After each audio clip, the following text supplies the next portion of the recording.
My cheating fiancé texted a week before the wedding. Remind me of the date?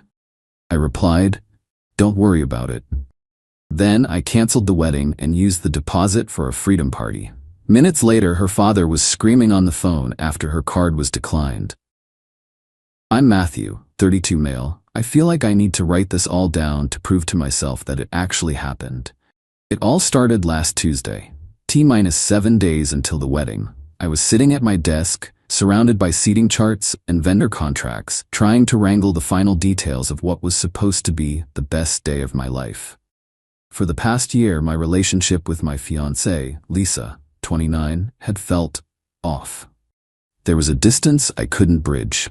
Late nights she was vague about, her phone guarded like it was the key to a fortress. Every time I tried to talk about it, she'd turn it around on me.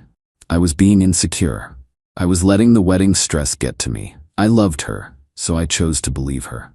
The wedding planning itself was a second full-time job, mostly because her parents, Anthony and Margaret, viewed our marriage as their personal social event. Their taste was impeccable and incredibly expensive. I was footing the majority of the bill, a fact they were more than happy to leverage. To make things easier, I had added Lisa as an authorized user to one of my credit cards, designated strictly for wedding expenses. That was my first mistake. So Tuesday afternoon, my phone buzzes, a text from Lisa. I was expecting a question about flowers or music. What I got knocked the wind out of me. Hey, random question lol, but remind me of the date for the wedding again. I read it once, then twice. My heart didn't just sink, it plummeted. It felt like the floor had vanished beneath my feet. There was no follow-up text. No JK. It was real. This wasn't just forgetting a detail. This was the sign of someone so profoundly disengaged, so utterly absent from our shared life, that she didn't know the date of her own wedding. A week away. My first feeling wasn't anger. It was a dizzying, sickening wave of vertigo. I stumbled to the kitchen and gripped the counter, my knuckles white. There has to be another explanation, I thought. A weird joke? A typo? But I knew. In my gut, I knew this was the key to the locked room I'd been too scared to open for the last year. For 5 years, I had respected her privacy. But standing there with that text burning a hole in my mind, respect felt like a luxury I could no longer afford. I walked on unsteady legs to the living room where our shared tablet was charging. Her phone was synced to it. My hand was trembling so much I mistyped her password twice. On the third try, it opened. Her message history came up, and there it was, a long thread with a man named Daniel. I scrolled, my breath catching in my chest. It was all there, months of it. Plans for secret meetups, photos I'll never be able to unsee, talk of their future. One message from him sent the night before read, "You really going through with this wedding? Just leave him already."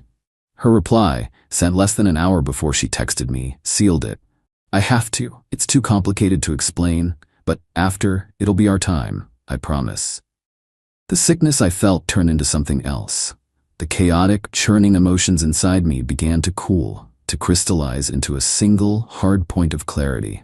It was the kind of calm that comes after the storm has already destroyed everything. The damage was done.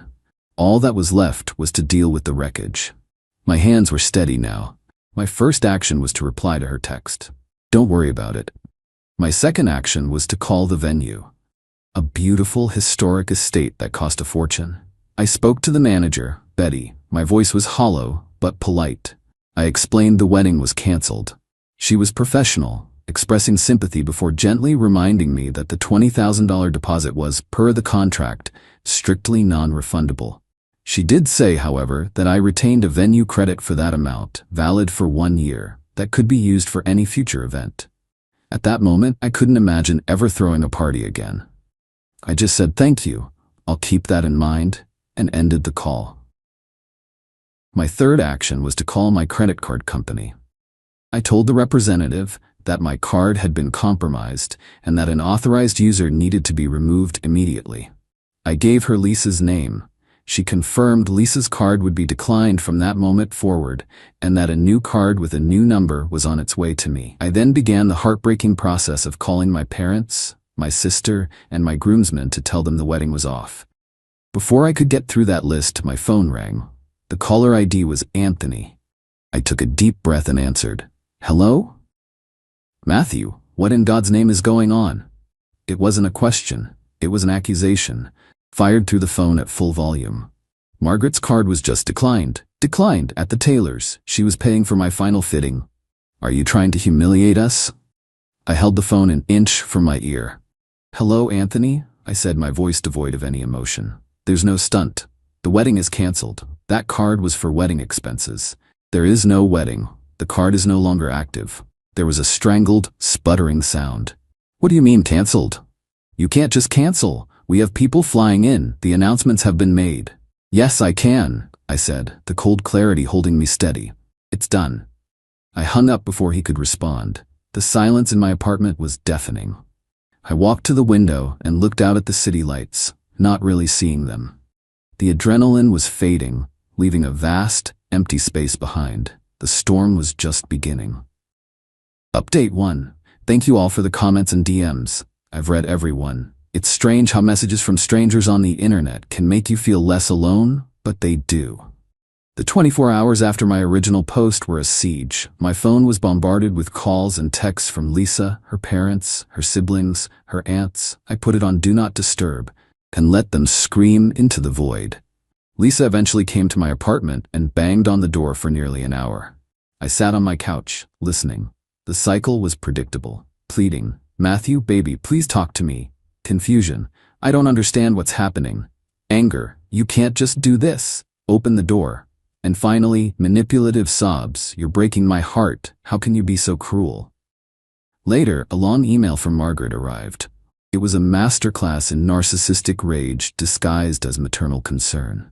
It detailed the immense humiliation I was causing their family, the significant emotional distress I was putting Lisa through, and the colossal financial inconvenience of it all. The final paragraph read, I don't know what's gotten into you, Matthew, but this selfish tantrum has gone on long enough. You are a grown man. You need to fix what you broke, and you need to do it now. Our family's reputation is on the line. My selfish tantrum. That's when I knew they were launching a PR campaign. This was confirmed when my sister Sandra called. Lisa's bridesmaids were messaging her and other mutual friends. The story was that I'd had a sudden dramatic breakdown. I got cold feet and was acting erratically, leaving poor Lisa heartbroken and abandoned at the altar. They were painting me as unstable to save face. That night, my groomsmen and Sandra came over. They brought pizza and whiskey. We sat around my living room, and for the first time, I let it all out. They didn't just offer platitudes, they got angry for me. My best man Mark pointed at the phone, which was still lighting up intermittently. You can't just hide. These people are trying to rewrite history with you as the villain. You have to get ahead of it. Sandra added, and what about that venue credit? That's 20 grand of your money just sitting there. Don't let them have the satisfaction of you wasting it. We should throw a party, a freedom party, celebrate the day you saved yourself. The idea, which seemed insane to me hours before, suddenly felt right. It felt like taking back the narrative. The next morning, I called Betty at the venue. The original date was, as expected, impossible to book on short notice. But she had an opening 3 weeks from now. I booked it. Matthew Palooza was officially on the calendar. Fueled by a new resolve, I spent the rest of the day on a different kind of project. I wasn't just going to defend myself. I was going to get a full accounting of the wreckage. I spent hours combing through the last 6 months of my credit card statements. The wedding expense card. The charges were staggering. Thousands of dollars at high-end spas, boutiques, and restaurants that had nothing to do with any wedding. Then I found it. A charge from 3 weeks ago. A high-end furniture gallery. The amount was $9,000. I called the gallery, gave them my name and the transaction date. The clerk was very helpful. Ah, yes, Mr. My last name, she said. The dining set. It's a beautiful piece. Your mother-in-law, Margaret, said it was a surprise wedding gift for your new home. Delivery is scheduled for the week after the wedding. She bought herself a $9,000 dining room set on my card and was going to pass it off as her gift to us. The sheer audacity was breathtaking. I canceled the order immediately. This was the final piece of evidence I needed. My quiet, calm anger returned, but this time it was focused. This wasn't just about infidelity anymore. This was a calculated financial extraction. I knew they wouldn't stop. Their campaign to paint me as the villain would only escalate. It was time to show them I had receipts, both literal and figurative. Update 2. The situation has escalated. The smear campaign continued, and I started getting texts from numbers I didn't recognize. Friends of Lisa's parents, telling me how disappointed they were in my immature behavior. They were trying to pressure me from all sides. So I moved forward with my plan. But it had to be smart. It had to be legally sound. My sister's friend, who is a paralegal, gave me some advice over the phone.